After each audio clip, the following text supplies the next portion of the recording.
नमस्कार दोस्तों। डेट है आज की 30 दिसंबर 2024। स्वागत है आपका आज के करंट अफेयर डिस्कशन में। चलिए डिस्कशन शुरू करते हैं। चलते हैं हमारे पहले आर्टिकल की ओर। हमारा पहला आर्टिकल है अटल बिहारी वाजपेयी जी के बारे में और गुड गवर्नेंस डे से संबंधित। इस आर्टिकल में हम बात करेंगे सबसे पहले अटल बिहारी वाजपेयी जी के बारे में। ठीक है, इनकी पूरी जीवनी देखेंगे, सब कुछ इनके बारे में, इनका कॉन्ट्रीब्यूशन देखेंगे। ठीक है, वो सारी चीज़ें देखेंगे। इसके बारे में बात करेंगे हम सुशासन दिवस से संबंधित। सुशासन दिवस से संबंधित तो ये पूरा आर्टिकल हम डिटेल में डिस्कस करेंगे। ये जो आर्टिकल है प्रीलिम में भी काम का हो सकता है और मेंस में भी इससे संबंधित क्वेश्चन पूछे जा सकते हैं। सुशासन है ना, उससे संबंधित मेंस में क्वेश्चन पूछा जा सकता है। और इंडिया आफ्टर इंडिपेंडेंस, इससे संबंधित जो भी हमारे इंपॉर्टेंट हस्तियाँ हैं उनके रिलेटेड प्रीलिम में क्वेश्चन पूछा जा सकता है। तो चलिए आर्टिकल शुरू करते हैं। सबसे पहले बात करें अटल जी के बारे में तो इनका जन्म दिसंबर 25, 1924 को मध्य प्रदेश के ग्वालियर में हुआ था। अटल जी का जन्म कब हुआ था? 25 दिसंबर 1924 को कहाँ हुआ था? एमपी के ग्वालियर में। एमपी के कहाँ हुआ था? ग्वालियर में हुआ था। और इनकी मृत्यु कब हुई थी? 16 अगस्त 2018 को इनकी मृत्यु हुई थी। ठीक है, अब इनकी कुछ टाइमलाइन के बारे में बात कर लेते हैं। टाइमलाइन के बारे में बात करें तो 1939 में 1939 में इन्होंने आरएसएस को है ना वॉलंटरी रूप से ज्वाइन करा।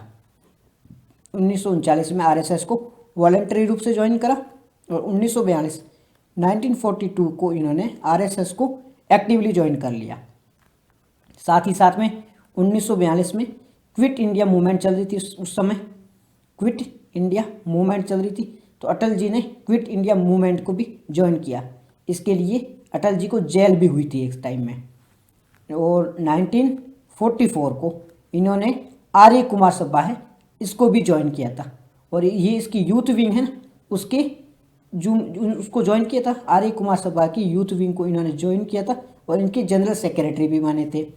बात करें आज़ादी के बाद की तो 1951 को 1951 को क्या बना था? भारतीय जनसंघ, भारतीय जनसंघ बीजेएस। ठीक है, एक तो कांग्रेस थी जो कि केंद्र में सरकार थी जिसकी, उसके खिलाफ बना था बीजेएस, भारतीय जनसंघ। तो अटल जी ने इसको ज्वाइन कर लिया। और 1968 में जो भारतीय जनसंघ है इनके अध्यक्ष कौन थे? पहले इनके अध्यक्ष थे दीनदयाल उपाध्याय। आज ज़्यादातर स्कीमें इनके नाम पर है क्योंकि ये है वो जनसंघ की वो फाउंडिंग मेंबर थे। तो जनसंघ के ये अध्यक्ष थी। तो 1968 में इनकी मृत्यु हो गई। किसकी? दीनदयाल उपाध्याय जी की 1968 में मृत्यु होगी। तो इनकी मृत्यु के बाद में जो अटल बिहारी वाजपेयी जी है ना, अटल बिहारी वाजपेयी जी हैं, वो बीजेएस भारतीय जनसंघ के अध्यक्ष भी बने थे। और ये जो भारतीय जनसंघ था ये बाद में बीजेपी में बदल गया। तो ये बीजेपी के भी अध्यक्ष भी रहे थे और भी कई पदों पर ये रहे थे। बात करें इनकी कार्यकाल की तो ये three time as a prime minister रही। कब रहे थे? एक रहे थे 1996 में, फिर 1998 टू 1999, ये 13 महीनों के लिए रहे थे। इस दौरान इनके खिलाफ अविश्वास प्रस्ताव लाया गया था, नो कॉन्फिडेंस मोशन लाया गया था जो कि सक्सेसफुल रहा था। ये ओनली एक वोट से हार गए थे। तो 1998 से 1999 तक 13 महीने के लिए प्रधानमंत्री रहे थे। उसके बाद में फिर से वोटिंग हुई, फिर से चुनाव हुए और 1999 से 2004 तक फुल टाइम के लिए प्राइम मिनिस्टर के रूप में इन्होंने काम किया। तो कितने टाइम ये प्राइम मिनिस्टर रहे? 3 टाइम के लिए ये प्राइम मिनिस्टर रहे। 1998 से 1999 में 13 महीनों के लिए, फिर 1999 से 2004 के लिए ये रहे थे पूरे 5 साल के लिए।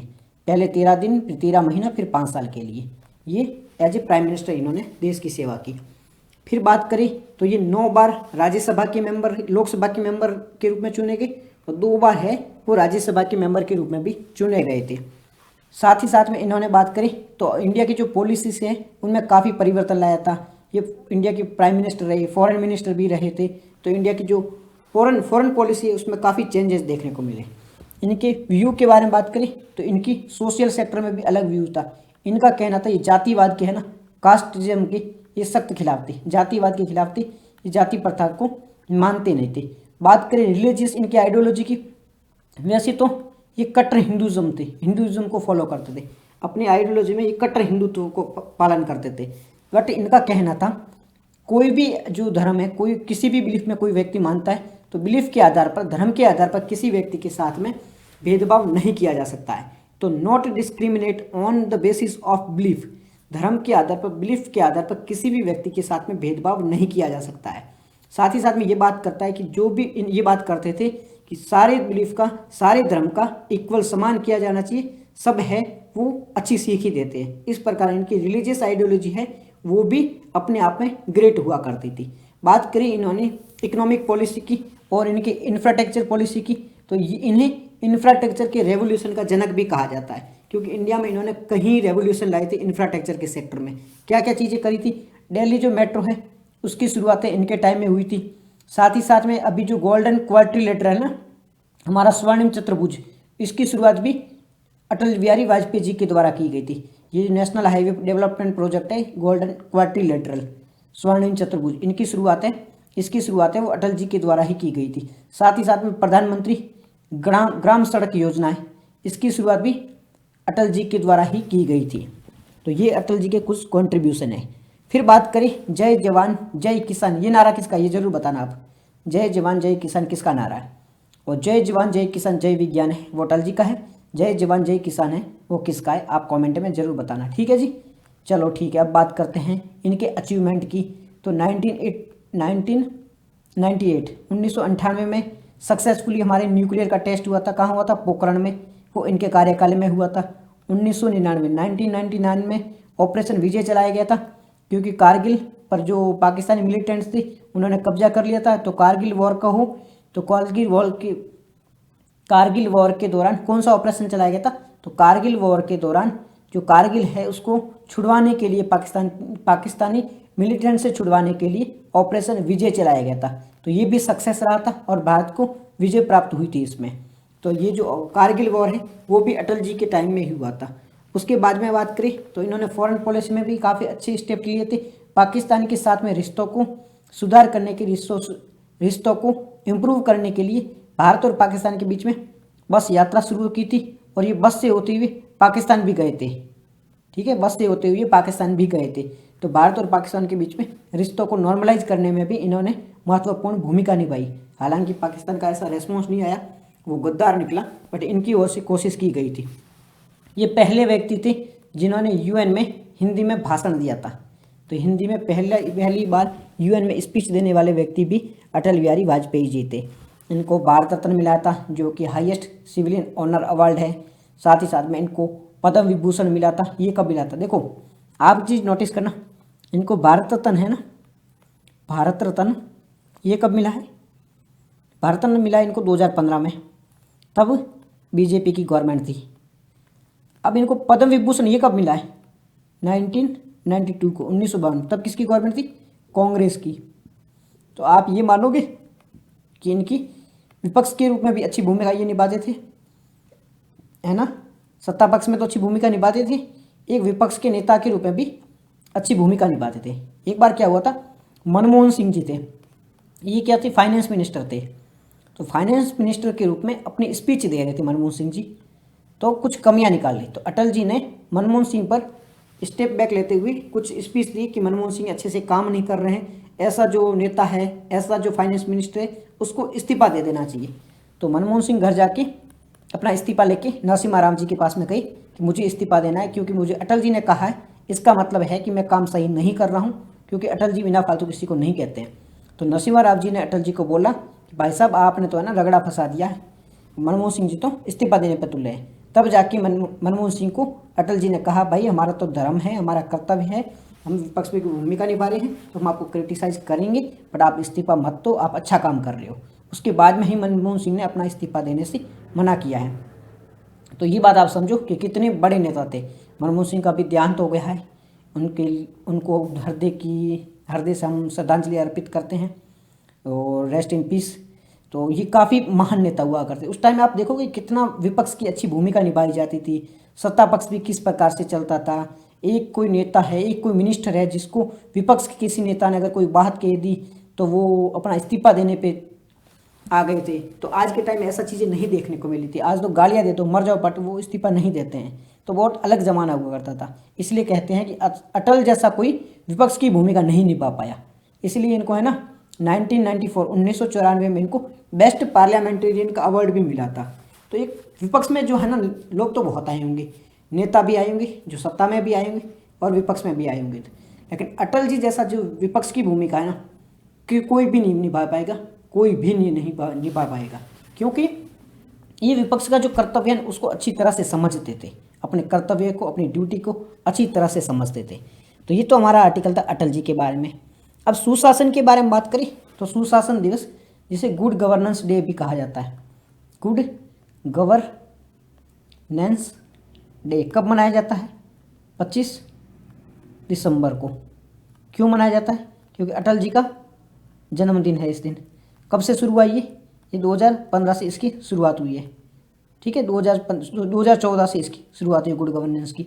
अब गुड गवर्नेंस का मतलब क्या होता, सुशासन का मतलब क्या होता, पहले आप ये समझ लो। अटल जी के बारे में हमने जान लिया है, अगर क्वेश्चन आए तो आप देख लेना। बात करें सुशासन की, सूस का मतलब क्या होता है? सु का मतलब है गुड यानी अच्छा, शासन यानी गवर्नेंस, शासन यानी गवर्नेंस, गवर्नेंस तो अच्छा शासन कहलाता है गुड गवर्नेंस। डेफिनेशन क्या होगी, परिभाषा क्या होगी? ऐसा शासन, ठीक है, ऐसा शासन जो पारदर्शी यानी ट्रांसपेरेंट हो, ऐसा शासन जो पारदर्शी यानी ट्रांसपेरेंट हो, साथ ही साथ में जो अकाउंटेबल हो, जवाबदेही सुनिश्चित करता हो। ठीक है, साथ में सब लोग हैं, सारे लोग हैं, उनकी भूमिका है वो सुनिश्चित करता है कि सारे लोग हैं वो साथ में मिलकर काम करें, सबकी भूमिका हो, सब अपने कर्तव्यों का पालन करें। तो ऐसा शासन हो जो पारदर्शी यानी कि ट्रांसपेरेंट हो, उत्तरदायी यानी कि रेस्पॉन्सिबल हो, अकाउंटेबल हो, प्रभावी हो, इफेक्टिव हो, समावेशी हो, इंक्लूसिव हो और नियम आधारित हो, रूल ऑफ लॉ का वहाँ पर कानून हो, कानून का शासन हो। इस प्रकार का कोई शासन हो उसे गुड गवर्नेंस कहा जाता है। तो कौन कौन से इसमें फैक्टर होते हैं?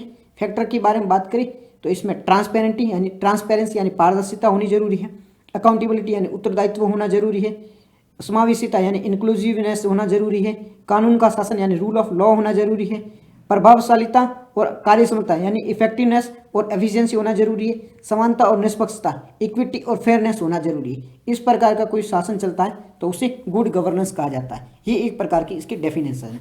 वैसे आप इसकी अलग अलग डेफिनेशन दे सकते हो, लेकिन सबसे अच्छी जो डेफिनेशन है वो यही है। ये सारे फैक्टर हो सकते हैं। अब इसके कुछ फीचर देख लो कि गुड गवर्नेंस के फीचर क्या क्या हो सकते हैं। ये जो फीचर है ना ये यूनाइटेड नेशंस के अकॉर्डिंग है। तो पहले सहभागितापूर्ण हो, समाज के जितने भी वर्ग हैं उनका सभी का इसमें भागीता हो।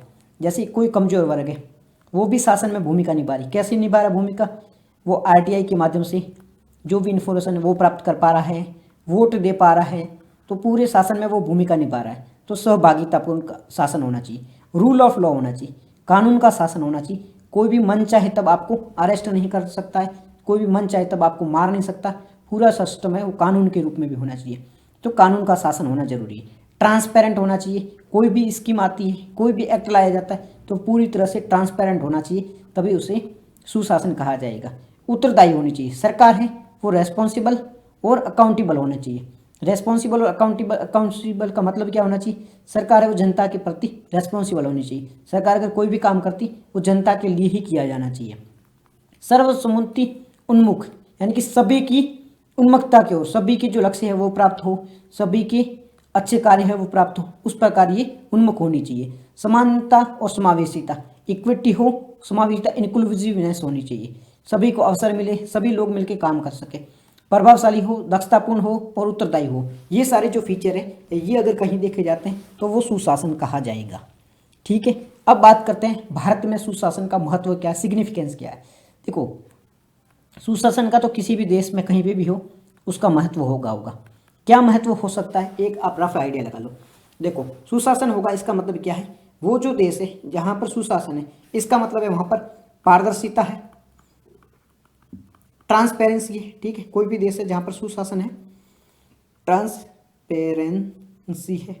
कोई भी देश है अगर वहाँ पे सुशासन है इसका मतलब है वो ट्रांसपेरेंसी है, वहाँ पे पारदर्शिता है और वहाँ पर जवाबदेही है वो सुनिश्चित की जा रही है। भारत में ये किस प्रकार से की जा रही है? हमारे पास में राइट टू इन्फॉर्मेशन एक्ट है। सूचना का अधिनियम है, सूचना का अधिकार अधिनियम है 2005 का। इसके माध्यम से सरकार की हम जवाबदेही सुनिश्चित करते हैं और पारदर्शिता को भी सुनिश्चित करने का काम करते हैं। फिर बात करते हैं समावेशी विकास का। समावेशी विकास का मतलब क्या है? सभी का साथ साथ में विकास हो, इंक्लूसिव विकास हो, इंक्लूसिव डेवलपमेंट की बात करते हैं। गरीब से गरीब लोग है ना, पिछड़े से पिछड़ा वर्ग है, उसका भी डेवलपमेंट होना चाहिए।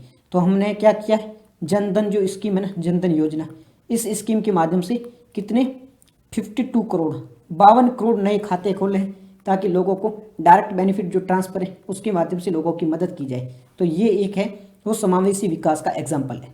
भ्रष्टाचार की कमी है, सरकार ने कई ऐसे प्रयास किए जैसे कि डायरेक्ट बेनिफिट ट्रांसफर है, और भी कई ऐसे प्रयास है जिनके माध्यम से भ्रष्टाचार में कमी करने की कोशिश की गई है।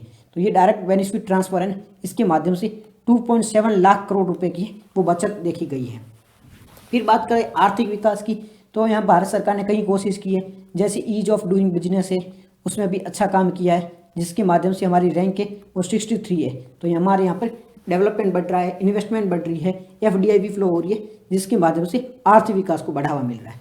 फिर बात करें सेवा वितरण में सुधार, हमने क्या किया है, ई गवर्नेंस के माध्यम से कई फैल है, कई इनिशिएटिव लेके आए हैं, जिसके माध्यम से सेवा का वितरण है वो आसानी से किया जा सकता है।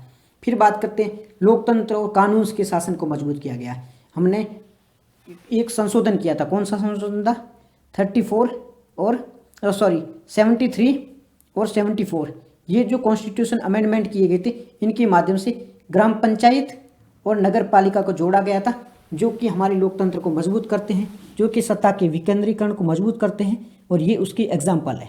तो इस प्रकार से भारत में सुशासन का कई महत्वपूर्ण है, कई महत्व है, कई सिग्निफिकेंस है, कई मामलों में सिग्निफिकेंस है। ठीक है, अब हमने सिग्निफिकेंस देख लिया, सुशासन का सिग्निफिकेंस भी है। ठीक है, हमने उसके फीचर भी देख लिए, हमने सुशासन की परिभाषा भी देख ली। अब भारत में जो सुशासन है, गुड गवर्नेंस है, उसके सामने चैलेंज क्या क्या देखने को मिले।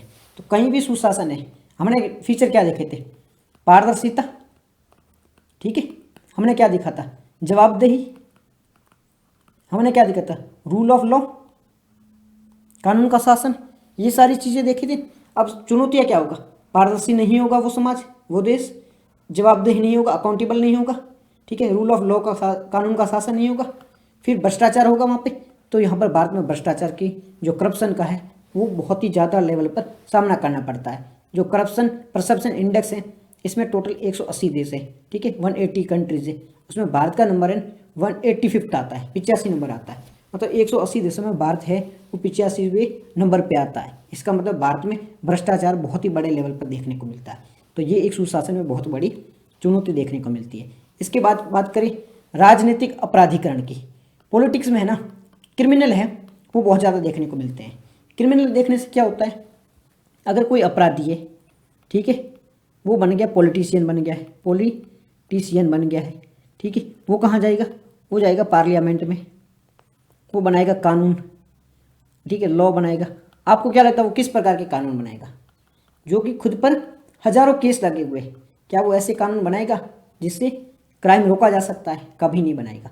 तो हमारे यहाँ पे है ना, राजनीति का अपराधीकरण बहुत ही बड़ा देखने को मिलता है। एक रिपोर्ट आती है association for democratic reform ADR, इनकी रिपोर्ट के अकॉर्डिंग भारत में है ना, अभी लोकसभा में जितने भी मेंबर है, ठीक है, संसद में जितने भी मेंबर है, उसमें 43% है उनके विरोध है, वो आपराधिक मामले घोषित किए जा चुके हैं, वो आपराधिक मामलों में संलिप्त पाए गए थे। तो ये भी देखा जाता है कि राजनीतिक का अपराधीकरण भारत में बहुत बड़े लेवल पे देखने को मिलता है। यहाँ राजनीति और अपराध के बीच में गठजोड़ देखने को मिलता है, जो कि सुशासन में एक गंभीर चुनौती का सामना करना पड़ता है। फिर बात करते हैं न्याय प्रदान करने में देरी। देखो, कोई भी है ना व्यक्ति, एक कहावत भी है, justice is delay justice is deny. कानून जो न्याय है उसमें अगर डिले होता है तो वो न्याय देने से मना करने के बराबर ही है, डिनाई करने के बराबर ही है। तो भारत में है ना, न्याय प्रदान करने में बहुत ही मामलों में देरी देखने को मिल रही है। एक रिपोर्ट के अकॉर्डिंग 80,000 ऐसे मामले हैं जो कि समय पर जिनमें न्याय नहीं मिल पा रहा है, जो कि अभी लंबित देखने को मिल रहे हैं, जिनमें न्याय में मिलने में देरी हो रही है। तो 80,000 ऐसे मामले हैं। तो ये भी एक चैलेंज देखने को मिलता है। फिर बात करते हैं क्षेत्रीय असमानता। देखो, साउथ के राज्य हैं वो काफ़ी डेवलप स्टेट है, नॉर्थ के राज्य जैसे कि बिहार वगैरह वो डेवलप नहीं है। तो ये क्षेत्रीय असमानता या कि रीजनल डिस्पेरेंसी है, तो ये भी है ना सुशासन के सामने गंभीर चैलेंज प्रदान करती है या गंभीर चुनौतियां पैदा करती है। फिर है जवाबदेही का अभाव, अकाउंटेबिलिटी नहीं है। जो ब्यूरोक्रेट्स है, जो नौकरशाह है, वो अकाउंटेबल नहीं है, वो रेस्पॉन्सिबल नहीं है, उनको कोई भी अपने काम के लिए जिम्मेदार नहीं ठहरा पा रहा है। फिर है डिजिटल डिवाइड। एक रिपोर्ट है ट्राई है ना, भारतीय दूरसंचार नियामक प्राधिकरण ट्राई, इसकी रिपोर्ट के अकॉर्डिंग 30% ग्रामीण है उनके पास में इंटरनेट का एक्सेस है, 70% जो शहरी लोग हैं उनके पास में इंटरनेट का एक्सेस है। तो इनके बीच में डिवाइड बहुत ज़्यादा देखने को मिलता है। तो डिजिटल डिवाइड है, ये भी है ना सुशासन के सामने चैलेंज उत्पन्न करता है। तो भारत का जो सुशासन का सिद्धांत है वो अलग प्रकार का है। यहाँ पे राज्य धर्म क्या है, जो शासक है उसका कर्तव्य है कि वो एक सेवक के रूप में काम करेगा, वो राजा की जो प्रजा होती है, राज्य की जो प्रजा होती है उसके सेवक के रूप में काम करेगा। यहाँ अंत्योदय की बात की गई है। अंत्योदय का मतलब होता है जो सबसे कमजोर है, ठीक है, जो सबसे गरीब है उसका उत्थान होना चाहिए। महात्मा गांधी जी हैं, उनका ये नारा था कि अंत्योदय। तो हमारी एक स्कीम भी है अंत्योदय अन्न योजना, वो इसी जो हमारा जो उद्देश्य है ना उसी को पूरा करती है। फिर सर्वोदय, सर्वोदय क्या है, सभी का कल्याण हो। ये जो जैन धर्म है उनकी आइडियोलॉजी पे आधारित है। हमारा जो नैतिक शासन है उसकी बात करता है कि सभी अपने कर्तव्य का पालन करें। अहिंसा है, वो हमारे सुशासन की रीढ़ की हड्डी है जिस पर आम सहमति पे बात होती है। हमारे यहाँ पर पर्यावरणीय जिम्मेदारी है, वो प्राचीन समय से चली आ रही है। तो हमें किसी कानून के आधार पे नहीं, प्राचीन समय से ये सारी चीज़ें चली आ रही है। ये अलग प्रकार का हमारा एक सुशासन का सिद्धांत है। फिर है क्या क्या पहल की गई है, क्या क्या इनिशिएटिव लिए गए हैं गवर्नमेंट के द्वारा ताकि सुशासन है उसे स्थापित किया जा सके। फिर भारत की ओर से पारदर्शिता और दक्षता को बढ़ाने के लिए ई गवर्नेंस की सुविधा स्टार्ट की, जैसे कि डिजिटल इंडिया है, प्रगति है, उमंग ऐप है, पीपल टू गुड गवर्नेंस है। ये सारी चीज़ें की गई है डिजिटल इंडिया के माध्यम से, ई गवर्नेंस के माध्यम से सुशासन को स्थापित करने के लिए। फिर बात करते हैं डायरेक्ट बेनिफिट ट्रांसफर है, इसके माध्यम से करप्शन को रोका जा रहा है। आरटीआई जो एक्ट है उसके माध्यम से पारदर्शिता को सुनिश्चित की जा रही है, और साथ ही साथ में इसके माध्यम से अकाउंटेबिलिटी को भी सुनिश्चित किया जा रहा है। नागरिक केंद्रित सेवा है, सहभागी शासन है, जो कि हमारी ग्राम पंचायत है, नगर पालिका, इनके माध्यम से सहभागी शासन भी स्थापित कर पा रहे हैं। जनधन योजना है, स्वच्छ भारत मिशन है, ये सारी चीज़ें हैं गवर्नमेंट के द्वारा की गई है ताकि सुशासन स्थापित किया जाए। सतत विकास को कोशिश की जा रही है, राष्ट्रीय सौर मिशन है। फिर विकेंद्रीकरण के लिए पंचायत राज व्यवस्था है, डायरेक्ट बेनिफिट ट्रांसफर है, ये सारी सुविधा है वो की जा रही है। कुछ यहाँ पर एग्जाम्पल दिए गए हैं जो कि इंटरनेशनल एग्जाम्पल है, जिसके माध्यम से वैश्विक प्रथाएं जो भारत अपना सकता है सुशासन को स्थापित करने के लिए, जैसे कि एस्टोनिया का है, फिर रवांडा का एक एग्जाम्पल है, फिर दक्षिण कोरिया का एक एग्जाम्पल है। बट इतना लिखने की आपको आवश्यकता भी नहीं है, वैसे भी आपका आंसर है वो कंप्लीट हो ही जाएगा। अगर आपको याद रखना है तो आप ये इस प्रकार का एग्जाम्पल भी दे सकते हो। हम सिंपल बात करें, मेंस में है ना इतने पॉइंट वैसे भी बहुत हो जाते हैं। आगे की राह क्या है, पारदर्शिता को बढ़ाने की आवश्यकता है, जवाबदेही को पूरा करना है, जो प्रौद्योगिकी है, जो टेक्नोलॉजी है उसका लाभ उठाने की आवश्यकता है, स्थानीय जो शासन है, लोकल गवर्नमेंट है, उनको मजबूत करने की आवश्यकता है, समावेशिता को बढ़ाने की आवश्यकता है, संस्थागत क्षमता का निर्माण करने की आवश्यकता है, न्यायिक और कानूनों को मजबूत करने की आवश्यकता है, न्यायिक विलंब होता है उसमें भी देरी है उसमें कम करने की आवश्यकता है। तो ये सारी चीज़ें है वो की जा सकती है सुशासन को मजबूत करने के लिए। चलते हैं हमारे नेक्स्ट आर्टिकल की ओर। हमारा जो नेक्स्ट आर्टिकल है वो रुपये की डेप्रिसिएशन से संबंधित है। रुपये के डेप्रिसिएशन का मतलब है रुपये का अवमूल्यन। रुपये का अवमूल्यन क्या होता है, रुपये का डेप्रिसिएशन, इसको हम डिटेल से समझेंगे इस आर्टिकल में। जानेंगे सबसे पहले रुपये का डेप्रिसिएशन क्या होता है, फिर ये क्यों होता है, फिर इससे क्या प्रभाव पड़ता है, अगर प्रभाव पड़ता है तो पॉजिटिव क्या इम्पैक्ट देखने को मिलता है, फिर नेगेटिव क्या इम्पैक्ट देखने को मिलता है, ठीक है, फिर इन फ्यूचर में हम क्या स्टेप ले सकते हैं, वो सारी चीज़ें इस आर्टिकल में हम डिस्कस करेंगे। तो चलिए आर्टिकल की ओर चलते हैं। बात करें सबसे पहले रुपये का डेप्रिसिएशन होता क्या है, ठीक है, रुपये का अवमूल्यन होता क्या है। परिभाषा के बारे में बात करें, ये है किसी भी देश की करेंसी, इसे जैसे हम बात करेंगे इंडिया की, ठीक है, हम इंडिया की बात करेंगे, आप इसे करेंसी समझना, किसी भी देश की करेंसी, ठीक है, ये करेंसी है। जब हम बात करेंगे एक रुपये की, भारत के रुपये की, ठीक है, और यहाँ पे इंटरनेशनल करेंसी हम डॉलर को ले लेते हैं, यूएस, यहाँ पे हम ले लेते हैं डॉलर को। तो इनके एक्सचेंज रेट में या तो कमी आएगी या बढ़ेगा या गिरावट आएगी। तो दो करेंसियों के बीच में, दो वैश्विक करेंसियों के बीच में जो एक्सचेंज रेट होता है उसे कहा जाता है विनिमय दर, ठीक है, एक्सचेंज रेट। दो करेंसियों के बीच में ऐसे मूल्य का जो ह्रास है या मूल्य की वृद्धि है, ये किस तय होगा? ये होगा दो करेंसियों के बीच में मूल्य या तो गिरेगा या बढ़ेगा। तो इसके सापेक्षता है, इसके नियम को रुपए का अवमूल्यन। कैसे? सिंपल सी भाषा में देखो, ये है भारतीय रुपया, ये डॉलर है, ठीक है। $1 बराबर 1 रुपया बराबर कितने डॉलर होंगे? अगर 1 रुपया बराबर 1 डॉलर है, इसका मतलब क्या है? रुपया है वो मजबूत हुआ है, डॉलर हुआ वीक हुआ है। तो एक्सचेंज रेट क्या है? 1 रुपया बराबर 1 डॉलर। तो इसका मतलब है रुपया है वो मजबूत हुआ है, डॉलर हुआ वीक हुआ है। और एक सिनेरियो ये ले लो, $1 बराबर 85 रुपीज़, ठीक है। अब ये क्या हुआ? रुपया हुआ कमज़ोर हुआ है, डॉलर मजबूत हुआ है। ये क्या हुआ? रुपये का अवमूल्यन हुआ है। और यहाँ पर रुपये का अवमूल्यन नहीं हुआ क्योंकि रुपया यहाँ पर मजबूत हुआ है। तो एक कॉन्सेप्ट है, अभी ये न्यूज़ में क्यों है? अभी जो भारतीय रुपया है वो डॉलर की तुलना में 85 रुपये पार कर गया। जो 85 का आंकड़ा, 85 का आंकड़ा वो पार कर गया है। यानी कि $1 खरीदने के लिए हमें 85 रुपीज़ देने पड़ेंगे। तो सिंपल सी बात है, सिंपल सी ये लैंग्वेज है कि रुपये का अवमूल्यन होता क्या है, ठीक है। डेप्रिसिएशन क्या होता है? डेप्रिसिएशन ये है कि रुपया है वो दूसरी करेंसी की तुलना में अगर गिरावट आ जाती है उसमें, तो उसे कहा जाता है रुपये का अवमूल्यन, ठीक है, रुपये का डेप्रिसिएशन। अभी है वो रुपया है वो $85, एक डॉलर है वो 85 रुपये के बराबर आ गया। इसका मतलब है रुपये का अवमूल्यन हुआ है। अब हम जानेंगे विनिमय दर के बारे में। विनिमय दर हम समझ लिए कि एक करेंसी है वो दूसरी करेंसी की तुलना में या तो घट रही है या बढ़ रही है, इसे कहा जाएगा एक्सचेंज रेट, ठीक है। एक्सचेंज रेट क्या है? एक विनिमय दर है, एक मुद्रा है दूसरी मुद्रा के सापेक्ष में मूल्य है उसका प्रतिनिधित्व करती है, या तो रुपये बढ़ेगा या फिर उसका मूल्य है वो घटेगा। तो ये कहा जाएगा एक्सचेंज रेट। फिर बात करते हैं कौन कौन सी चीज़ें हैं वो एक्सचेंज रेट यानी विनिमय दर को प्रभावित करती है। तो सबसे पहले होता है ट्रेड डेफिसिट, व्यापार घाटा। देखो पहले आप चीज़ समझ लिए, विनिमय दर क्या होता है? Exchange rate. एक्सचेंज रेट क्या होता है? किसी एक करेंसी का, जैसे हमने लिया रुपया, ठीक है, और दूसरा लिया डॉलर, इसकी रेट में जो चेंजेज होगा वो कहा जाएगा एक्सचेंज रेट। एक करेंसी का दूसरी करेंसी की तुलना में जो चेंजेज हो उसे कहा जाएगा एक्सचेंज रेट। इतनी बात आपको समझ में आ गई? ये एक्सचेंज रेट। अब ये एक्सचेंज रेट है वो किस पे निर्भर करती है? कौन कौन से फैक्टर हैं जो एक्सचेंज रेट को प्रभावित करते हैं? तो उसमें सबसे पहला पॉइंट आता है व्यापार घाटा, ठीक है। व्यापार घाटा यानी ट्रेड डेफिसिएट। ट्रेड डेफिसिएट है वो किस प्रकार से इसे प्रभावित करता है? पहले ट्रेड क्या होता है? ट्रेड होता है एक देश का दूसरे देश के साथ में व्यापार, एक देश से दूसरे देश के साथ में चीज़ों का आवागमन, ये कहलाता है ट्रेड। भारत है वो अमेरिका के साथ में चीज़ को भेज रहा है, अमेरिका है वो भारत में कोई चीज़ भेज रहा है, ये कहलाएगा ट्रेड। अब ये ट्रेड डेफिसिट क्या होता है? ट्रेड सरप्लस क्या होता है?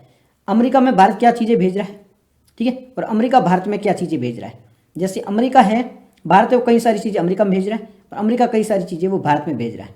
अब इनका जो अंतर है, अगर भारत एक्सपोर्ट ज़्यादा कर रहा है, भारत है वो एक्सपोर्ट ज़्यादा कर रहा है, ठीक है, और इम्पोर्ट कम कर रहा है, इम्पोर्ट है वो कम कर रहा है, इम्पोर्ट कम कर रहा है, एक्सपोर्ट ज़्यादा कर रहा है, तो इसमें भारत क्या आएगा? भारत है वो ट्रेड सरप्लस आएगा, ट्रेड है वो सरप्लस आएगा। यानी कि एक्सपोर्ट ज़्यादा है इम्पोर्ट कम है तो उसे कहा जाएगा ट्रेड सरप्लस। और एक्सपोर्ट कम पे इम्पोर्ट ज़्यादा है, हम हैं वो खरीद ज़्यादा रहे हैं बेच कम रहे हैं, तो इसे क्या कहेगा? व्यापार घाटा या ट्रेड डेफिसिएट। तो ट्रेड डेफिसिएट व्यापार घाटा है वो विनिमय दर को प्रभावित करता है। किस प्रकार से प्रभावित करेगा? अगर हमारा है ना इम्पोर्ट हम ज़्यादा करेंगे किसी चीज़ को, जैसे कि हम क्रूड ऑयल है उसको इम्पोर्ट कर रहे हैं, क्रूड ऑयल को इम्पोर्ट कर रहे हैं, बदले में क्या देंगे? हम डॉलर देंगे, डॉलर देंगे तो हमें डॉलर की ज़रूरत ज़्यादा पड़ेगी क्योंकि हम आगे दे रहे हैं, हमें ज़रूरत पड़ेगी, तो डॉलर की क्या डिमांड बढ़ेगी। डॉलर की अगर डिमांड बढ़ेगी तो इसका मतलब डॉलर महंगा होगा। तो एक्सचेंज रेट है, व्यापार घाटा है वो एक्सचेंज रेट को प्रभावित करता है। तो अभी भारत का जो व्यापार घाटा है वो 27 बिलियन पहुंच गया है, इसका मतलब एक्सचेंज रेट है वो प्रभावित हुआ है और व्यापार घाटा है, इसकी वजह से डॉलर महंगा हुआ है। तो पहला है व्यापार घाटा, ठीक है। ट्रेड डेफिसिएट भी प्रभावित करता है, ट्रेड सरप्लस भी प्रभावित करता है। अगर व्यापार सरप्लस है इसका मतलब हम चीज़ें बाहर ज़्यादा भेज रहे हैं तो हमारे पास में डॉलर ज़्यादा आ रहे हैं, डॉलर ज़्यादा आएंगे तो इसका मतलब है रुपये का जो डेप्रिसिएशन है उसका उल्टा होगा, रुपये का एप्रिसिएशन होगा, रुपये है वो मजबूत हो जाएगा, ठीक है। तो व्यापार घाटा भी प्रभावित करेगा, व्यापार घाटा होगा तो रुपये कमज़ोर होगा, और व्यापार जो सरप्लस होगा, ठीक है, मुनाफा होगा तो है वो रुपये है वो एवोल्यूशन होगा, मतलब रुपये मजबूत होगा। घाटा मतलब रुपये सस्ता और सरप्लस मतलब रुपये मजबूत होगा, ये चीज़ समझ लो। दूसरा है मुद्रास्फीति, इन्फ्लेशन।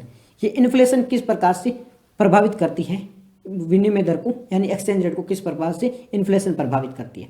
इन्फ्लेशन का मतलब होता है महंगाई। महंगाई है ना वो क्या, अभी जैसे कि 1 रुपये की, ये अभी पहले थी 10 रुपये में एक पेन मिल रही थी, अब इसकी कीमत बढ़ के कितनी होगी 100 रुपये होगी, एक पेन की कीमत होगी 100 रुपये होगी। अब कोई यूएस का क्लाइंट है, उसको ये पेन खरीदनी होगी, तो उसको कितने डॉलर देने पड़ेंगे, 1 प्लस कुछ ऊपर डॉलर देने पड़ेंगे। अब इसके सामने ये महंगी हो गई पेन है, तो ये क्या करेगा, नहीं यार रहने दो, भारतीय पेन तो महंगी होगी। अगर यही पेन है वो 10 रुपये की होती तो यूएस के क्लाइंट को क्या लगता, यार मैं तो $1 में 8 पेन ले आऊँगा, इसका मतलब है वो पेन को खरीदता। तो अगर इन्फ्लेशन न होती तो डॉलर के कारण हमारी जो पेन है वो एक्सपोर्ट हो जाती, एक्सपोर्ट होते हमारे पास डॉलर आते, तो इससे क्या होता है विनिमय रेट है वो डॉलर है वो हमारे पास ज़्यादा आती। तो अभी क्या होता कि डॉलर ज़्यादा आने से जो रुपये का वो वापस जो अवमूल्यन हो रहा था, एप्रिसिएशन होता, वो एप्रिसिएशन हो जाता। तो इन्फ्लेशन है, मुद्रास्फीति है, वो भी एक्सचेंज रेट को प्रभावित करती है। पहले व्यापार घाटा प्रभावित करता है, फिर मुद्रास्फीति भी एक्सचेंज रेट को प्रभावित करता है। फिर बात करते हैं पूंजी बहिर्प्रवाह। पूंजी बहिर्प्रवाह का मतलब होता है FPI, foreign portfolio investment. Foreign portfolio investment का मतलब होता है, एक होता है एफडीआई, दूसरा होता है एफपीआई। एफडीआई होता है वो लंबे समय के लिए भारत में कोई अगर इन्वेस्ट करता है रुपया तो वो क्या कहलाएगा, वो एफडीआई कहलाएगा। और शॉर्ट टाइम के लिए, कम समय के लिए भारत में अगर कोई रुपये इन्वेस्ट करता है तो उसे कहा जाएगा एफपीआई, फॉरेन पोर्टफोलियो इन्वेस्टमेंट। तो अब है ना, एफडीआई है वो तो लंबे समय से आएगा तो वो तो प्रभावित नहीं करेगा, पर ये फॉरेन पोर्टफोलियो इन्वेस्टमेंट है वो अगर लंबे समय में एक साथ ज़्यादा आ गई तो प्रभावित करेगा ही। डॉलर ज़्यादा आ रहे हैं तो रुपये का अवमूल्यन है, उसकी जगह रुपये है वो एप्रिसिएट करने लग जाएगा, रुपये की है वो मजबूत हो जाएगा, वो प्रभावित करेगा। लेकिन वो लंबे टाइम में करेगा क्योंकि एफडीआई है वो लंबे समय तक आएगी, ठीक है। बट एफपीआई है वो आई 2 दिन रुका फिर भाग गया। अगर वो पैसे निकाल के भागेगा, अमेरिका को कोई इन्वेस्टर था उसने भारत में इन्वेस्ट किया, ठीक है, इन्वेस्ट करके वो एफपीआई जमा करवाई, लेकिन अभी क्या हुआ, अभी वो अपने $100 है वो लेके भाग गया। $100 लेके भागने से क्या होगा, भारत में $100 कम हो जाएंगे। $100 कम होगा इसका मतलब है डॉलर की डिमांड बढ़ेगी, और डॉलर की डिमांड बढ़ेगी इसका मतलब क्या, रुपये है उसका अवमूल्यन होगा, रुपये है उसमें गिरावट आएगी। तो पूंजी बहिर्प्रवाह यानी कि एफपीआई के माध्यम से जो रुपये लेके भाग रहे हैं तो भी डॉलर में कमी देखने को, डॉलर है वो मजबूत होगा, रुपये में कमी देखने को मिली है। फिर अमेरिकी डॉलर की मजबूती, अमेरिका का डॉलर अगर मजबूत होगा तो सिंपल सी चीज़ है, हमारा रुपया वो कमज़ोर होगा। फिर वैश्विक कारण, वैश्विक कारण में क्या कहते हैं, ग्लोबल फैक्टर के बारे में बात करते हैं। सबसे पहला आता है क्रूड ऑयल। क्रूड ऑयल है वो भी हमारे जो है ना एक्सचेंज रेट उसको प्रभावित करता है। क्रूड ऑयल की रेट बढ़ेगी तो हमें ना ज़्यादा डॉलर देने पड़ेंगे, ज़्यादा डॉलर देने पड़ेंगे तो हमारे पास डॉलर की ज़रूरत ज़्यादा पड़ेगी, और डॉलर की ज़रूरत ज़्यादा होगी तो डॉलर महंगा हो जाएगा। डिमांड एंड सप्लाई का रूल है। तो वैश्विक कारक हैं जो भी एक्सचेंज रेट को प्रभावित करते हैं। अगर क्रूड ऑयल वगैरह जो भी हम एक्सपोर्ट करते हैं वो चीज़ें महंगी होगी तो हमारा रुपया है वो अवमूल्यन होगा, उसका रुपये की गिरावट आएगी, रुपये की कीमत है वो कमज़ोर हो जाएगी, और अवमूल्यन नहीं होगा अगर ये सारी चीज़ें उल्टी हो जाएगी, तेल सस्ता हो जाएगा, हमें इसकी ज़रूरत भी कम पड़ेगी, तो हमारा रुपया मजबूत होगा, रुपया मजबूत होगा तो डॉलर कमज़ोर होगा, इस प्रकार से काम करेगा। फिर है व्यापार प्रतिबंध, जो ट्रेड पे रिस्ट्रिक्शन लगाए जाते हैं, ये भी एक्सचेंज रेट को प्रभावित करता है। अमेरिका है वो हमारी चीज़ें अमेरिका में जाते हैं, हम एक्सपोर्ट करते हैं अमेरिका में, तो अमेरिका इस पर रिस्ट्रिक्ट लगा देगा तो हमारी चीज़ें वहाँ बिकेगी नहीं, हमारी चीज़ें वहाँ बिकेगी नहीं तो हमारे पास में अमेरिकी डॉलर नहीं आएगा, अमेरिकी डॉलर ना आने से क्या होगा, डॉलर की हमें ज़रूरत पड़ेगी और डॉलर है वो महंगा हो जाएगा। तो ये सारी चीज़ें हैं वो डॉलर को, एक्सचेंज रेट को प्रभावित करती है। व्यापार घाटा है, यहाँ देख लो। फिर है इन्फ्लेशन है, फिर पूंजी बहिर्प्रवाह यानी कि पूंजी का बाहर जाना, कैपिटल का बाहर आउटफ्लो है, फिर अमेरिकी डॉलर है वो मजबूत हो रहा है, वैश्विक ग्लोबल फैक्टर है, ठीक है, व्यापार प्रतिबंध है। ये सारी चीज़ें हैं वो प्रभावित करता है, किसको प्रभावित करता है, एक्सचेंज रेट को प्रभावित करता है। इतनी चीज़ें आपको समझ में आ गई। अब इसका है वो फ़ायदा क्या देखने को मिलेगा, इसके इम्पैक्ट के बारे में बात करते हैं कि अगर रुपया है वो कमज़ोर हो रहा है तो इसका फ़ायदा क्या होगा, और रुपया है अगर कमज़ोर हो तो उसका नुकसान क्या हो रहा है, ये दोनों चीज़ें देखेंगे। तो सबसे पहले बात करते हैं सकारात्मक प्रभाव की। रुपया कमज़ोर हो रहा है तो सबसे पहला फ़ायदा होगा निर्यात है वो बढ़ेगा, यानी कि एक्सपोर्ट बढ़ेगा। एक्सपोर्ट कैसे बढ़ेगा, कोई है, माना कि एग्जांपल के लिए एक पेन है वो कितने की है, वो अभी है 10 रुपये की है, ठीक है, और डॉलर की कीमत मान लो 80 रुपये है, एक डॉलर है वो 80 रुपये का है। तो अभी ये अमेरिका का कोई व्यक्ति है उसको ये पेन खरीदनी है तो वो कितनी पेन खरीद सकता है, वो 8 पेन खरीद सकता है। तो वो क्या करेगा, नहीं यार भारत से पेन खरीदो क्योंकि भारत की पेन बहुत ज़्यादा सस्ती है, ये 80 हमारे पास में $1 है उसमें 8 पेन आ रही तो और खरीदो, तो एक्सपोर्ट बढ़ेगा, बढ़ेगा नहीं बढ़ेगा, बिल्कुल बढ़ेगा। अब यही चीज़ होता अगर $1 बराबर 1 रुपया होता, ठीक है, $1 बराबर 1 रुपया होता और उस एक पेन है वो 10 रुपये की है, तो अगर उस व्यक्ति को, अमेरिकी व्यक्ति को अब ये पेन खरीदनी है तो वो कितनी पेन आएगी, तो वो $10 देने पड़ेंगे तभी एक। पहले अगर 80 रुपये बराबर $1 था तब तो वो 8 पेन खरीद पाता था, अब उसे एक पेन खरीदने के लिए $10 देने पड़े हैं, तो वो क्या करेगा, नहीं खरीदेगा। इसका मतलब ये है कि अगर रुपया कमज़ोर होगा तो हमारा एक्सपोर्ट बढ़ेगा, रुपया मजबूत होगा तो हमारा एक्सपोर्ट कम होगा। तो पहला फ़ायदा है रुपया कमज़ोर होने से एक्सपोर्ट है वो बढ़ेगा। ठीक है। दूसरा है प्रशेषण को लाभ, यानी कि कोई भी रेमिटेंस भेजा जाता है, जो फॉरेनर है हमारे फॉरेन में रहते हैं, जो भी भारतीय NRIs वगैरह फॉरेन में रहते हैं, वो क्या भेजते हैं, रेमिटेंस भेजते हैं। रेमिटेंस भेजते हैं मतलब क्या होता है, वहाँ से वो कमा के अपने माँ बाप को पैसे भेजते हैं, इसे कहा जाता है रेमिटेंस। अब इसमें कैसे लाभ मिलेगा, अब वो क्या सोच रहे थे, पहले तो कहे नहीं यार थोड़ा बहुत भेजो, क्यों भेजना है, भारत में ये सब है। अब उनको क्या लगेगा, हम बाहर कमा रहे हैं, वो भेजते पैसे भारत में, क्योंकि हमें अभी यहाँ पे $10 मिल रहे हैं। ठीक है, $1 की रेट कितनी है, माना कि $1 की रेट 100 रुपये है, तो अब वो 10 रुपये भी कमा रहे हैं, यहाँ की 1000 रुपये हो जाएंगे, तो उनके तो फ़ायदा ज़्यादा है। तो रुपये जितना भी कमज़ोर होगा, जो जो रेमिटेंस भेजते हैं उनके लिए बेनिफिट है, क्योंकि उनको तो डॉलर को कन्वर्ट करके रुपये में भेजना है। रुपये अगर कमज़ोर है तो वो और अपने माँ बाप को पैसे भेज पाएंगे, अगर माँ बाप को पैसे ज़्यादा भेजेंगे तो हमारी इकोनॉमी है उसमें भी ग्रोथ देखने को मिलेगी, तो रेमिटेंस है वो प्रोत्साहित होगा। फिर बात करते हैं घरेलू उत्पादन में सुधार। घरेलू उत्पादन में सुधार कैसे है, हम है ना एक्सपोर्ट नहीं कर पाएंगे। जैसे कि हमें चाइना से खरीदना है फ़ोन, ठीक है, हम चाइना से फ़ोन खरीद रहे हैं, अब इस हमारा रुपया है कमज़ोर, ठीक है, हम डॉलर में से खरीदेंगे, हमारा रुपया कमज़ोर है। अब ये हमारा फ़ोन पड़ रहा है, पहले अगर रुपया डॉलर अगर कमज़ोर होता तो ये हमारा 10,000 का पड़ता, बट ये डॉलर मजबूत है उसके कारण हमारा पड़ रहा है 30,000 का पड़ रहा है। तो हम क्या सोचेंगे, नहीं यार ये तो बहुत महंगा पड़ रहा है, तो हम क्या करते हैं फ़ोन भारत में बना लेते हैं, 25,000 का या 20,000 का भारत में बना लेते हैं। तो इससे क्या होगा कि घरेलू उत्पादन है वो भी बढ़ेगा, क्योंकि हमारे पास एक इंसेंटिव रहेगा कि यार बाहर चीज़ तो बहुत महंगी है तो हम खुद ही बना लेते हैं, तो ये भी चीज़ देखने को मिल सकती है। फिर टूरिज्म बढ़ेगा, क्योंकि रुपया सस्ता है, ठीक है, उसे बाहर के लोग सोचेंगे यार भारत में तो बहुत सस्ता टूरिज्म है, तो हम जाते हैं $1 लेके जाते हैं, वहाँ पे घूम के आ जाते हैं, तो वो टूरिज्म भी बढ़ेगा। तो ये सकारात्मक प्रभाव यानी पॉजिटिव इम्पैक्ट देखने को मिलेंगे। अब हम बात करते हैं नेगेटिव इम्पैक्ट क्या होगा। सबसे पहले आयात वो महंगा हो जाएगा, हम कोई भी चीज़ें वो महंगी खरीद पाएंगे, तो इसका सबसे बड़ा असर ये देखने को मिलेगा, हम तेल है ना, क्रूड ऑयल, उसको महंगा खरीदेंगे। अगर क्रूड ऑयल महंगा खरीदेंगे इससे क्या होगा, इससे ये होगा कि क्रूड ऑयल है, सारी चीज़ें हैं वो इससे जुड़ी हुई है। जैसे गाड़ियाँ है ट्रांसपोर्टेशन है, अगर क्रूड ऑयल महंगा होगा तो अपना वो किराया ज़्यादा लेगी, तो वो जो चीज़ें एक जगह से दूसरी चीज़ें भेजी जा रही है वो चीज़ें महंगी हो जाएगी, तो एक साइकिल की तरह काम करेगा। तो अगर रुपया कमज़ोर होगा तो डॉलर महंगा होगा तो हमारा जो बाहर से चीज़ें मंगवा रहे हैं, एग्जांपल के लिए क्रूड ऑयल, वो महंगा हो जाएगा, ईंधन महंगा हो जाएगा। अगर वो महंगा होगा तो जो भी चीज़ हम एक्सपोर्ट कर रहे हैं, जो भी चीज़ हम एक जगह से दूसरी जगह भेज रही है वो महंगा हो जाएगा, किराया महंगा हो जाएगा। तो इन सब को देखते हुए महंगाई और बढ़ेगी, तो आयात महंगा होगा तो इन्फ्लेशन बढ़ेगा, ठीक है।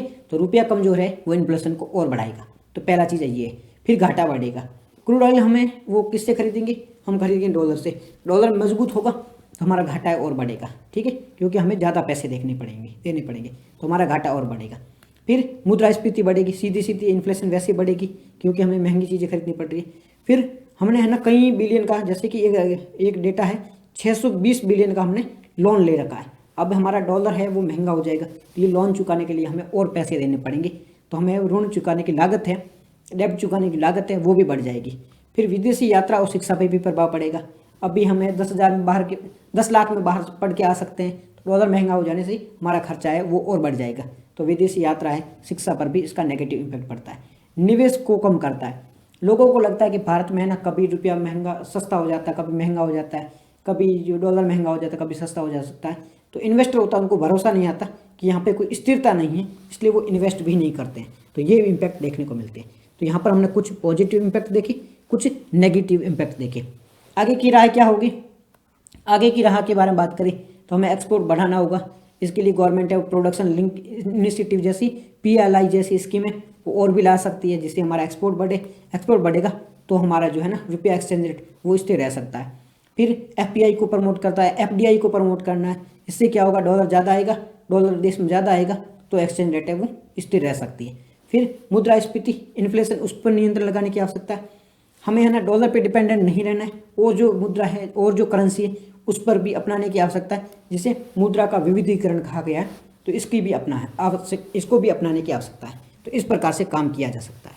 तो ये पूरा आर्टिकल था रुपये के अवमूल्यन से संबंधित। कहीं पे भी क्वेश्चन आए तो अब आप इसका आंसर दे सकते हो।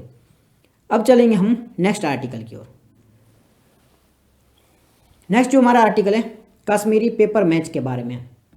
क्या होता है कश्मीरी पेपर मैच? ये है ना, ये कागज़ है, ठीक है। इसको कैसे कूटा जा रहा है, कूटा जाके इसकी क्या तैयार होगी, इसकी तैयार होगी लुगदी। इसकी लुगदी इसे कहा जा रहा है Kashmiri paper match, Kashmiri paper match, ठीक है। तो ये कागज़ है, कागज़ को कूट कर इसकी लुगदी बनाई जा रही है। ये लुगदी है वो अलग प्रकार, इसे कश्मीरी पेपर मैच कहा जा रहा है।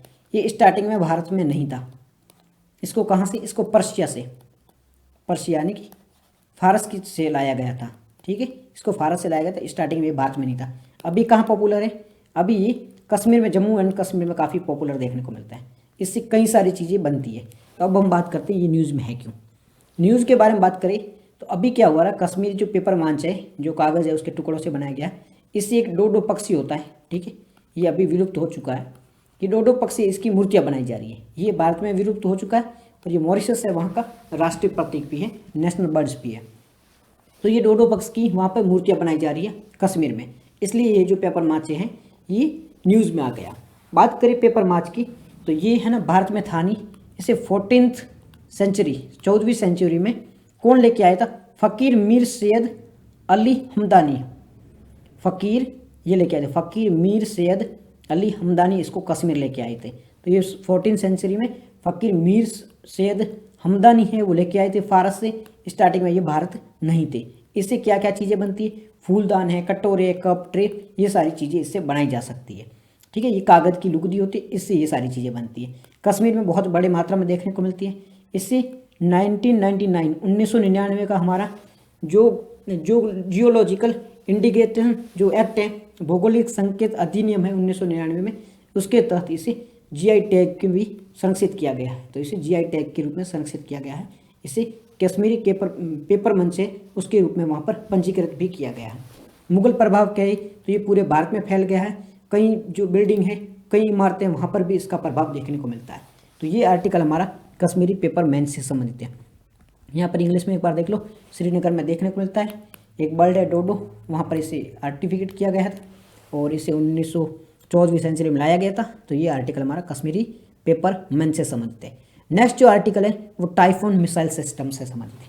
टाइफोन मिसाइल सिस्टम, सबसे पहले ये क्यों है न्यूज़ में, ये न्यूज़ में इसलिए है, फिलीपींस क्या कर रहा, फिलीपींस अमेरिका से टाइफोन मिसाइल सिस्टम है, टाइफोन मिसाइल प्रणाली है, उसे खरीदने की योजना बना रहा है, इसलिए टाइफोन मिसाइल प्रणाली है वो न्यूज़ में।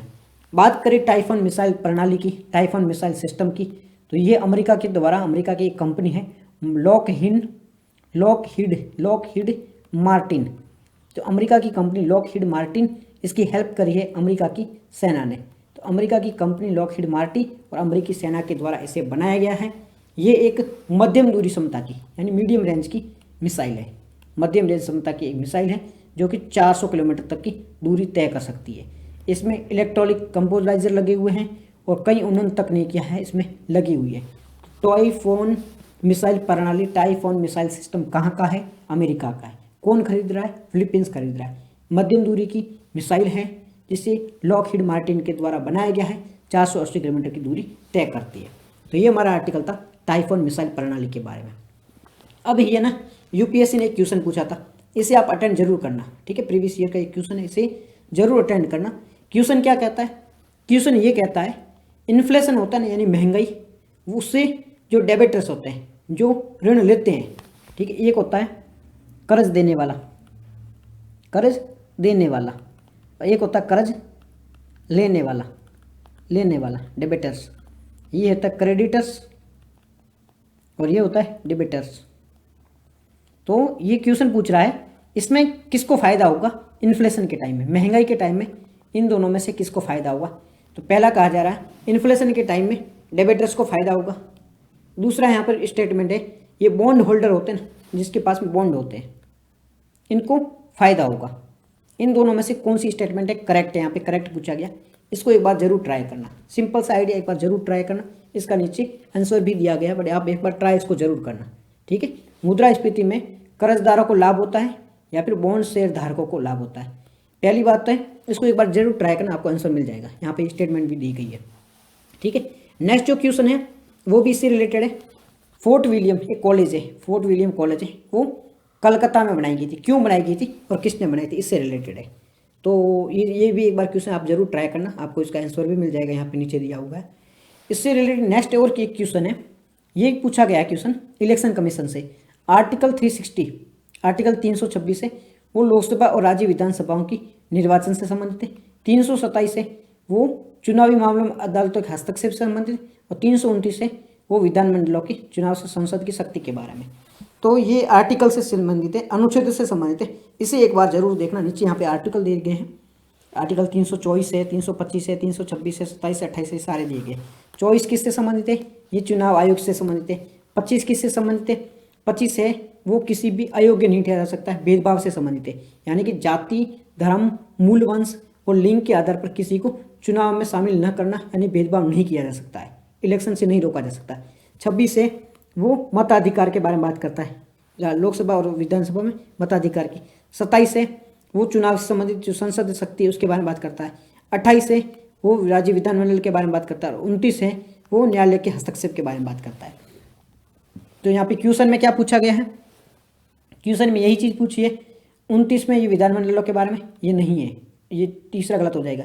दूसरा ये 29 में, आर्टिकल 29 में, जबकि ये भी गलत है, तो पहला सही हो जाएगा हमारा, है ना, पहली स्टेटमेंट है वो करेक्ट है। एक बार जरूर देखना आप इसको, इस क्वेश्चन को भी। नेक्स्ट जो हमारा आर्टिकल है मेजर ध्यानचंद अवार्ड के बारे में। अभी जो मेजर ध्यानचंद जो खेल रत्न अवार्ड है, पहले इसका नाम था राजीव गांधी खेल रत्न पुरस्कार था, इसका नाम बदलकर मेजर ध्यानचंद खेल रत्न पुरस्कार कर दिया गया है। तो राजीव गांधी खेल रत्न पुरस्कार का नाम चेंज करके मेजर ध्यानचंद खेल रत्न पुरस्कार कर दिया गया है। इसमें 25 लाख रुपए की नगद राशि है वो दी जाएगी। ये जो है पुरस्कार वो युवा मामले के जो मंत्रालय है, खेल मंत्रालय है या युवा मामले के मंत्रालय, उनके द्वारा ये अवार्ड दिया जाता है। जो खेल है अच्छा खेलता है, 4 साल के लिए जो अच्छा प्रदर्शन करता है, उनको ये दिया जाता है। ध्यानचंद है, वो हॉकी के जादूगर उनको कहा जाता था, उन्होंने 400 से अधिक गोल किए थे, ठीक है, और कई अवार्ड भी जीते थे, ठीक है। बात करें इनके बारे में, ध्यानचंद के बारे में, इनका जन्म कब हुआ था, इनका जन्म इलाहाबाद में हुआ था और 28, 32, 36 में इन्होंने ओलंपिक में स्वर्ण पदक भी जीते थे, कई सारे स्वर्ण पदक भी इन्होंने, गोल्ड मेडल भी जीते थे। तो ये ध्यानचंद के बारे में। अब ये अवार्ड है, इसकी स्थापना 2002 में की गई थी। और जो ध्यानचंद है, इनके नाम पर दिल्ली का जो स्टेडियम है उनका नाम भी बदल के ध्यानचंद नाम कर दिया जाएगा। दिल्ली में एक स्टेडियम है, ठीक है, राष्ट्रीय स्टेडियम, अब उसका नाम बदल के राष्ट्रीय जो स्टेडियम उसका नाम बदल के ध्यानचंद राष्ट्रीय स्टेडियम कर दिया जाएगा, ठीक है। हर वर्ष 29 अगस्त को खेल दिवस के रूप में सेलिब्रेट किया जाता है और मेजर ध्यानचंद की जयंती के रूप में इसे मनाया भी जाता है। इसके साथ साथ खेल रत्न है, अर्जुन पुरस्कार है, द्रोणाचार्य पुरस्कार है, ध्यानचंद पुरस्कार है, ये पुरस्कार भी खेल के लिए दिए जाते हैं, ठीक है। नेक्स्ट जो आर्टिकल है वो पंचरथ के बारे में। क्या है पंचरथ? पंचरथ मतलब होता है 5 रथ, जिसे पांडव रथ कहा जाता है या 5 रथ भी कहा जाता है। ये कहाँ पर है, ये देख लो, तमिलनाडु है। इसको कहा जाता है कोरोमंडल तट, कोरोमंडल तट कहा जाता है। ये इस साइड का ना, इसे कोरोमंडल तट कहा जाता है। तो यहाँ पर लोकेटेड है, क्या लोकेटेड है यहाँ पर लोकेटेड है ये जो पंचरथ है। इसमें 5 रथ है, एक धर्मराज रथ है, एक भीम रथ है, अर्जुन रथ है, नकुल सहदेव और द्रौपदी रथ है। इस प्रकार 5 रथ बनाए गए हैं जो अलग अलग को डेडिकेट किए गए हैं। ये जो बनाए गए थे ना, ये नरसिंहवर्मन है, परिसर है, नरसिंहवर्मन राजा है प्रथम, जो 630 से 668 ईस्वी में थी, इनके शासनकाल में बनाए गए थे। और ये यूनेस्को की वर्ल्ड हेरिटेज साइट के अंतर्गत आते हैं। यूनेस्को ने क्या किया है, महाबलीपुरम में वहाँ पर काफ़ी सारे स्मारक है, तो ये जो पूरा स्मारक का ग्रुप है ना, इन सबको यूनेस्को का हेरिटेज साइट का वो दर्जा दिया है। तो उसमें ये पंचरथ भी शामिल है। तो पंचरथ में 5 रथ है जो कि 5 पांडवों के रथ हैं, नरसिंहवर्मन के टाइम में ये बनाई गई थी। नेक्स्ट जो आर्टिकल है वो रण उत्सव के बारे में। बात करें रण उत्सव की, तो ये कहाँ सेलिब्रेट किया जाता है, ये गुजरात, ठीक है, ये गुजरात है। ये गुजरात का है कच्छ डिस्ट्रिक्ट।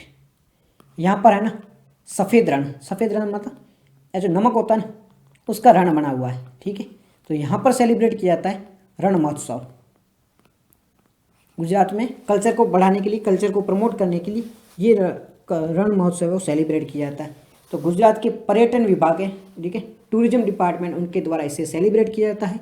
ये ग्रेट रण ऑफ कच्छ में आयोजित किया जाता है और वार्षिक सफ़ेद रेगिस्तान कार्निवल है, ठीक है। कच्छ की जो संस्कृति है, कला है, उसका जश्न के रूप में इसे मनाया जाता है। इस दौरान क्या होता है, नृत्य किया जाता है, जो हस्तशिल्प है उसकी खरीदारी की जाती है और कई चीज़ें इसमें की जाती है। ये है पूरा रण ऑफ कच्छ। ये जो एरिया गुजरात का है ना, जो राजस्थान, उधर ऊपर से पाकिस्तान, ठीक है, इनसे घिरा हुआ एरिया है, वो रण ऑफ कच्छ है, ठीक है। ये दो भागों में, ये नीचे वाला है, ये लिटिल रण ऑफ कच्छ है, ये बड़े वाला है, ये ग्रेट रण ऑफ कच्छ। यहाँ पे शुष्क शुष्क है, पूरा बर्फ बर्फ का बना हुआ, छोटी छोटी घास की मैदान है, बड़े घास नहीं, छोटी छोटी घास है, ठीक है। इसका एक हिस्सा पाकिस्तान में भी है, पाकिस्तान को सिंध प्रांत है, वहाँ पर भी है। गर्मियों के टाइम में टेम्परेचर यहाँ से 40 से 50 डिग्री टेम्परेचर रहता है, ठीक है। तो इस प्रकार ये काफ़ी बड़े लेवल में फैला हुआ है। और इधर राजस्थान का जो डेजर्ट है उससे भी लगता है, इसका एक क्षेत्र है राजस्थानी डेजर्ट से भी लगता है। इससे बायोस्फीयर रिजर्व भी घोषित किया गया है। ये जो कच्छ का रण है, इसे बायोस्फीयर रिजर्व भी घोषित किया गया है। जो वाइल्ड आस है ना, जंगली गधे की प्रजाति, वो सर्वाधिक देखने को मिलती है और इसकी सुरक्षा के लिए इसे वाइल्ड आस या इसे बायोस्फीयर रिजर्व भी घोषित किया गया। वाइल्ड आस है, इसकी सिक्योरिटी के लिए, इसे प्रोटेक्ट करने के लिए इसे बायोस्फीयर रिजर्व भी घोषित किया गया है। ये कुछ कच्छ के रण के बारे में कुछ चीज़ें थी जो आपको याद रखने की आवश्यकता है। नेक्स्ट जो आर्टिकल है वो डार्क पैटर्न के बारे में। डार्क पैटर्न क्या होता है, सिंपल सी चीज़ समझो। आप गए अमेजोन में, आपने है ना कोई, जैसे कि एक मोबाइल है, ठीक है, उससे ऐड टू कार्ट कर दिया, लेकिन आप थोड़ी देर बाद में क्या देखते हो, वहाँ पे एक और चीज़ है, वो ऐड टू कार्ट और हो रखी थी। आपने मोबाइल करा था, उसके साथ में कवर है, वो ऑटोमेटिक ऐड टू कार्ट हो गया, आपको उस चीज़ का पता भी नहीं है। फिर आप शॉपिंग करोगे, आपको पता ही नहीं आपके साथ में कवर है, वो ऑटोमेटिक ऐड टू कार्ट था, तो वो और आपने शॉपिंग कर लिया, जबकि आपको इसकी आवश्यकता थी नहीं। फिर एक और एग्जांपल से समझ लो, आप है ना कोई चीज़ है वो, जैसे कि अमेजोन प्राइम का या किसी भी एक का सब्सक्रिप्शन लेते हो, फिर सब्सक्रिप्शन है ना लेने जाओगे, लेने जाते टाइम में आपको वो बहुत ईजी स्टेप होगा, क्लिक करो सब्सक्रिप्शन हो जाएगा। लेकिन उसे कैंसिल करना होगा तो काफ़ी टफ प्रोसेस होगा। यानी कि कोई भी सिस्टम, ये पूरा इस प्रकार का सिस्टम होता है। सोशल मीडिया के ऐप हो, ठीक है, लिंक्डइन हो, अमेजोन हो, फेसबुक हो, इन सब का एक जाल इस टाइप से बनाया हुआ है कि वो लोगों को भ्रमित करता है। अगर लोगों को उनके बेनिफिट के लिए क्या करना है, जैसे अमेजोन से आप शॉपिंग करनी है, ऐड टू कार्ट ऑटोमेटिक हो जाएगा, प्राइम का सब्सक्रिप्शन लेना तो वो बहुत ईजी मिल जाएगा, लेकिन उसे कैंसिल करना तो वो टफ हो जाएगा। तो ये काफ़ी एक प्रकार का जाल बनाया जाता है, इसे डार्क पैटर्न कहा जाता है। तो इसके उपयोग से जो कंपनियां होती है ना, ऑनलाइन कंपनियां, वो लोगों के साथ में फ्रॉड करती है, लोगों के माइंड से खेलती है। फिर आप है ना कैंसिल करने जाओगे तो लिखा आएगा इसके ये बेनिफिट है, आप कैंसिल मत करो, ये मत करो, वो करो मत, फिर आर यू श्योर हो, बहुत लंबा प्रोसेस करना पड़ेगा, तो आपका दिमाग खराब हो जाएगा। फिर कई बार क्या होता है, ऑटोमेटिक टिक मार्क होते हैं, आप टिक मार्क नहीं करते हो, फिर आपको जानबूझकर कैंसिल करना पड़ता है उसको। तो ये एक डार्क वेब का एग्जाम्पल है। तो डार्क पैटर्न क्या है, ये सोशल मीडिया की कंपनी होती है, वो इस सब तरीके से करती ताकि क्या होता है, लोग है वो भ्रमित रहे, लोग उनकी जो भी प्राथमिकता है उसे पूरा कर सके। उनको पैसे कमाने होते तो इस प्रकार का वो मायाजाल बुनते, उससे पैसे कमाते हैं। तो गवर्नमेंट ने क्या किया है, ये जो डार्क वेब है, जो डार्क पैटर्न है, उसे रोकने का कुछ प्रयास कराया है। इसलिए जागो ग्राहक जागो ऐप है, फिर जागृति क्या है, जागृति डैशबोर्ड है। जागो ग्राहक जागो ऐप क्या है, जागो ग्राहक जागो ऐप है ना, उसके माध्यम से क्या होगा, जो फ्रॉड यूआरएल है, जहाँ पर आपको शॉपिंग नहीं करनी या ई कॉमर्स से रिलेटेड है, जो आपको है ना फर्जी दिखा रहा है, आपको है ना पता ही नहीं है कि भाई ये चीज़ अब हमें करनी चाहिए नहीं करनी, तो ये जो ऐप है उसको आइडेंटिफाई करेगा, नहीं ये फ्रॉड है, इसको आप यूज़ मत करो। तो जागो ग्राहक जागो है, वो आपको फ्रॉड या फेक यूआरएल है उससे आइडेंटिफाई करवाएगा। फिर जागृति ऐप है, उसके माध्यम से आप रिपोर्ट कर सकते हो, इस ऐप से पहचान होगी, फिर जागृति ऐप है उससे रिपोर्ट होगी, और जागृति डैशबोर्ड है उसकी तुरंत रिपोर्ट कर सकते हो आप, तुरंत आप है ना रियल टाइम में उसकी रिपोर्ट कर सकते हो। तो गवर्नमेंट ने है ना 3 ऐप बनाए गए, जागृति ऐप है, जागो ग्राहक जागो ऐप है और जागृति डैशबोर्ड है, जो तीनों के माध्यम से आप किसी भी प्रकार से है ना डार्क पैटर्न वगैरह इनसे बच सकते हो। तो डार्क पैटर्न के बारे में हमने देख ही लिया है, जो कंपनियां वगैरह है वो इस प्रकार के भ्रम फैला के आपको फंसा देते हैं, जैसे फॉल्स अर्जेंसी बताते हैं। जैसे आप है ना कोई शॉपिंग साइट पे गए, वहाँ पे मिंत्रा पे ज़्यादातर आता है 10 मिनट बचे, ओनली 10 मिनट बचे, इस चीज़ को खरीद लो नहीं तो ख़त्म हो जाएगा। कई बार आप ना आप ऐड टू कार्ट करके देखना, जैसे मैंने अभी क्या किया था, फ्लिपकार्ट में कोई जैकेट वगैरह था, मैंने ऐड टू कार्ट करके रखा था, फिर क्या होता वहाँ पे लिखा था ओनली 4 घंटे बचे हैं, इसको खर्च कर लो, नहीं तो इसकी प्राइस बढ़ जाएगी। ओनली 3 घंटे बचे हैं, खरीद लो, नहीं तो इसका वो प्राइस बढ़ जाएगा। तो मिंत्रा है, फ्लिपकार्ट में ये ज़्यादा चीज़ें देखने को मिलती है कि वहाँ पर तत्काल तो दिखाते हैं भाई आप खरीद लो। होटल आप कहीं भी बुक करना, होटल साइट पे बुक करने जाओगे कि 10 रूम बचे हैं, तुरंत बुक कर लो, नहीं तो बुक होने में, तुरंत बुक कर लो, नहीं तो बुक होने वाले हैं। तो ये फॉल्स अर्जेंसी देखने को मिलती है। फिर आप ऐड टू कार्ड नहीं करते, ऑटोमेटिक ऐड टू कार्ड हो जाते हैं, तो बास्केट स्क्वेंगी देखने को मिलता है। सब्सक्रिप्शन ट्रैप है, आप सब्सक्रिप्शन लेना तो ईजी है, बट उससे कैंसिल करना बहुत ही ज़्यादा कठिन हो जाता है।